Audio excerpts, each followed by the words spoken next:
Fantastic. Thank you very much. So obviously I'm here. Thank you for inviting me to come along and talk to you. I'm going to be talking to you about returners, obviously people who are balancing work and family life. So I just thought I'd start with me there.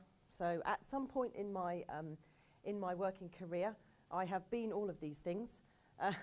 Maybe not the pop star, but my name is quite amusing. I know. I go to a conference and go, oh, Katy Perry's coming. My daughter's friends all think it's hilarious. Your mum's Katy Perry. Yeah, it's a good it's a good name to have. But obviously we are. Oh, wrong one. Press that. Sorry, James. Let's just use this, shall we? Trying to be clever.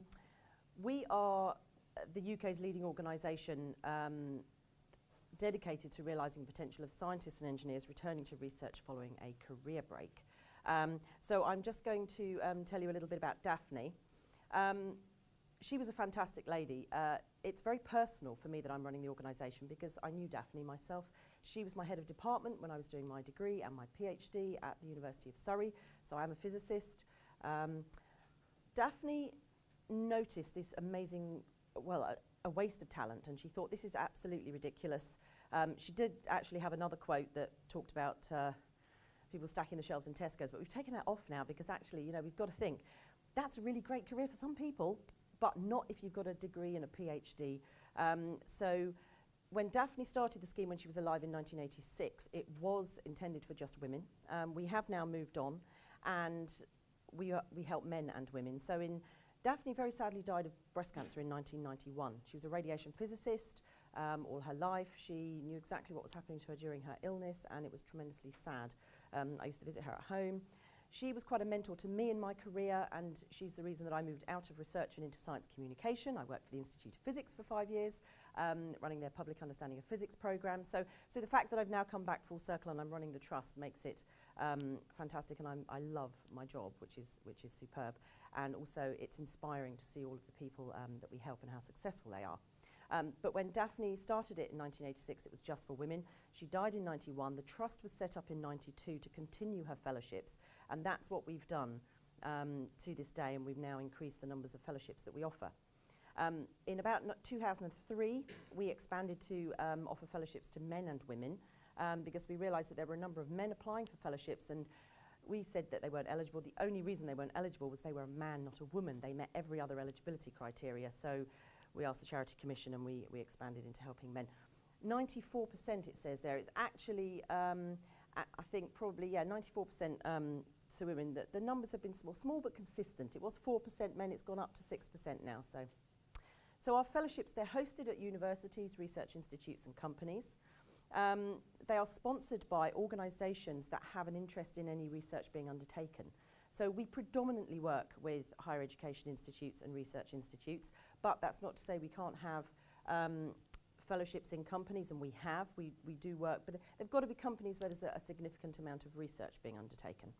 We're also currently at the moment in the process of working with MPL, which I'm absolutely delighted about. So MPL have agreed that they will sponsor a Daphne Jackson Fellow, and we've advertised that opportunity, and actually we've got 4 suitable candidates that we've given to MPL actually last week, and they will be deciding on their 1 or more applicants that they want to go forward in the process. So basically what we aim to do is put people back into the workplace and take away the disadvantage of a career break. It really does work to support equality and diversity initiatives in companies and in higher education institutes. So we really love it when we can develop partnerships. There are 2 ways that organisations work with us. So one is where we work more reactively, so that the applicant comes to us, they know where they want to go, what they want to do, and then I will find they know where they want their host organisation to be, and I will find a sponsor to sponsor them. Or we work with an organisation initially. They say they either want to fully or half sponsor a fellowship, and then we advertise that opportunity. So in one instance we work more reactively, in one we're working proactively with organisations. So our fellowships are flexible, they're part-time, they're paid. The eligibility criteria are you have to have a career break of at least 2 years. a PhD or 3 years research experience, but in reality it's generally that people will have a PhD and then research experience post PhD. They have to have left their career for family, caring or health reasons. And in fact, the 4 people that we sent to MPL, of those, 1 is a man, 3 are women. 2 of them have had caring responsibilities for relatives. 1 was for a spouse, 1 was for a father, and the other 2 were for looking after children. So we have, with our advert with MPL, had a range of the sorts of people that we deal with. The thing that makes us unique is that we support our applicants on a one-to-one basis. Every fellowship is individual. We're small enough in offering around 25 fellowships a year that we can work with each fellowship and make it individual. We look at people's circumstances, why they've had a break. We work with them and their personal circumstances in when they want to return, and what their career aspirations are. Because the fellowships are a challenging research project coupled with an individually tailored retraining programme, people can maybe shift their area of expertise, and we can look at what they want to do and what's good for them going forward. It may be that it would be far better for them to shift their area of expertise into a slightly different field of research. And so this is what I think makes us so successful, the fact that we work with the applicants through the application process. It can take quite a long time, but this 9 to 12 months is part of their retraining. They start from when they first approach us. They have a fellowship advisor that works with them through the application process. They work on developing a proposal, they fine-tune it, we interview them, and the interview is quite different to anything else in the academic workplace. It's both assessment and support, so it works extremely well.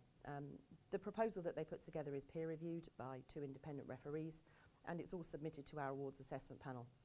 We have an awards assessment panel of around 20 people who are experienced at looking at Daphne Jackson Fellowship applications. 6 awards assessment panel members look at every single application. So just a few stats. What I'm going to do is just talk. I was thinking I'd talk for a little bit, but I've got a little video that hopefully will work. It'll run, and that will really hopefully it's from our research conference. It will bring out some of the best points of a Daphne Jackson Fellowship. So here we have, obviously career breaks, minimum of 2 years. We have worked with people that have had a 21-year career break, and they have very successfully returned. It's rare, I'll be honest. The typical career break is probably 5 to 8 years. So these are some stats from a survey that we did in 2015. We looked at all of our past fellows. We had a 79% response rate to the survey that we sent out, so we were delighted with that. And really, we've got some fantastic stats, and we think our fellowships really are very successful, and they do work. That just gives you an idea. We have more in the biological sciences, and I think that's probably because there's a predominance of women in the biosciences rather than, say, maths or engineering or physics. More women take a career break than men, so naturally we will probably have more applicants in that sort of area. So here, with our last survey that we did in 2015, we were really trying to develop it and design it so that we could actually not just get some sort of headline numbers and stats, but we could ask people how they felt about their fellowship and what it had done for them. And then, looking at impact in their career post-fellowship. And actually in the survey, we've got some really lovely stats that show what people have done 2 years after their fellowship, 5 years, 10 years, 10 years plus, and we can really see some fantastic progress. So I think these stats are fantastic. Obviously, we talked about confidence earlier today, and yes, that's the one thing we notice. Returners, however fantastic a career they've had prior to their break, the one thing about being on a career break that really fells them all is a lack of confidence, and this is where we work to actually increase that confidence as they come back, and to see 96% have said it has a beneficial effect on their confidence is tremendous. So now, she says, moving this over, James, you might have to come and help me.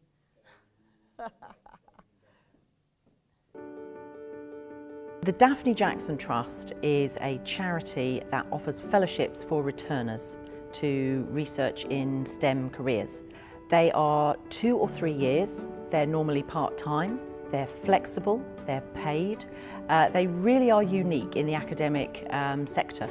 I took a career break because I was raising my children. I became quite ill and I wasn't able to work in research for a couple of years. After the career break, I felt that all the doors had closed when it comes to a career in research in mathematics. I took my career break after I unfortunately lost my husband in an accident. I was dreaming of being back in science for years whilst daily working as a builder and caring for my kids. I think my main role, is to support Helen. So it's any questions you've got, anything you're not sure about, please ask me. It's always I'm at the end of the phone, I'm at the end of an email, that no question is too silly, and just have that reassurance and that belief you can do this is possible, keep going kind of thing. So. And when it goes from practical support, looking at what I've written and saying that doesn't read too well, think about rewriting that, to emotional support as well, just being really there for you when you need a boost. So it's been great. Yeah. From the very first moment, the advisors, they were very encouraging. So I didn't have to explain why I had a career break. It was like, this is natural. We've been there. So I felt very comfortable. And I felt for the first time that I didn't have to apologize for having children. We are unique as a trust and we're doing what no other trust is doing and no other research sponsor is doing. So we are supporting individuals back into the workplace, but bringing their skills back into the workplace as well that they've had through life experiences.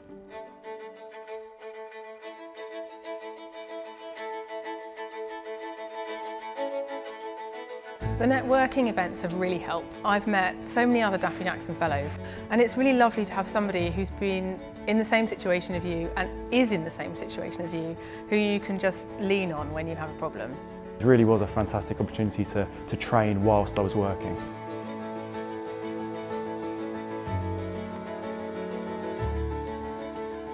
It's just pure satisfaction, isn't it, to see that all these people who would otherwise have been lost in the leaky pipeline, that they are now being helped and supported, and you see their research presentations and how well they are now doing, and that just gives me such a boost to think that this is the right thing to do, this is the right course to support.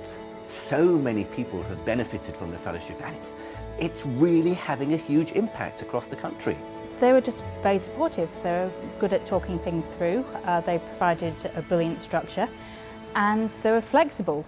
Word you hear quite often is life-changing, actually, that people really have this kind of life-changing experience and it gets them back on track when they've been worried that a research career is over for them. So that's just fantastic feedback to hear. I was like lost, I don't know what to do. But now everything is clear, my path is really clear. They're a fantastic organisation that would give people like me an opportunity to get my dream job. I'm started to think of myself as a scientist again over the time of the because when I first started I was Ant the builder from Plymouth, and then that slowly evolved over the 2 years, and now I think of myself as a scientist. If I introduce myself to someone, I am now a scientist again. I'm very excited again. I wish I was 30 years younger, so I've got that back. Yeah, so it's made a real difference. It's a real sort of turning a corner that I didn't even know could exist. When I joined the physics department at University of Surrey in 1982, Daphne was head of the department, so she was one of my lecturers.